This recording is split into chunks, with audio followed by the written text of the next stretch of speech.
નમસ્કાર. કચ્છ જિલ્લામાં આ ચોમાસાની સિઝનમાં અત્યાર સુધી ઘણો ઓછો વરસાદ નોંધાયો હતો, પરંતુ છેલ્લા 2-3 દિવસથી વરસાદની જે પરિસ્થિતિ છે એ સાનુકૂળ થઈ રહી છે અને એમાં પણ રાજ્ય સરકાર તરફથી આઈએમડી વિભાગ તરફથી ભારે વરસાદની આગામી 24 કલાક માટે એક આગાહી કરવામાં આવી છે. આ આગાહીમાં ખાસ તો ફ્લેશ ફ્લડ પ્રકારની એક સિચ્યુએશન કે જેમાં ખૂબ ઓછા સમયમાં વધારે વરસાદ પડી જાય એવી પરિસ્થિતિ નિર્માણ થતી હોય છે. આ આખી પરિસ્થિતિ છે એ ખાસ તો જે રાપર, ભચાઉ, અંજાર, ગાંધીધામ, માંડવી, મુન્દ્રા, ભુજ આ તાલુકાઓ અને આસપાસના વિસ્તાર માટે ઇસ્યુ કરવામાં આવી છે. એના માટેની જરૂરી જે સંકલન તમામ વિભાગો સાથે છે એ કરી લેવામાં આવ્યું છે.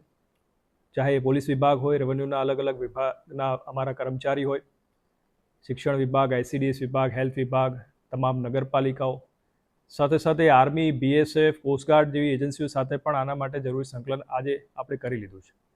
આપના માધ્યમથી ખાસ લોકોને વિનંતી છે કે આ પરિસ્થિતિમાં મેં જણાવ્યું એ પ્રમાણે ખૂબ ઓછા સમયમાં અતિ ભારે વરસાદ પડતો હોય છે, એટલે રિસ્પોન્સનો ટાઈમ જે છે ખૂબ ઓછો મળતો હોય છે. એટલે આવી પરિસ્થિતિમાં બિનજરૂરી બહાર નીકળવાનું ટાળશો અને રાજ્ય સરકાર તરફથી અને વહીવટી તંત્ર તરફથી જે પણ સૂચનાઓ મળે એનું ખાસ પાલન કરશો.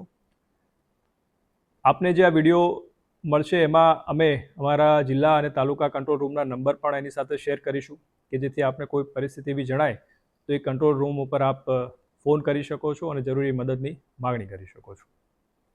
અત્યાર સુધીની આ પરિસ્થિતિમાં જોઈએ તો રાપરમાં સૌથી વધારે વરસાદ નોંધાયો છે અને એ જ પ્રમાણે ભચાઉ, નખત્રાણા, ગાંધીધામ એમાં પણ સારો એવો વરસાદ નોંધાઈ રહ્યો છે.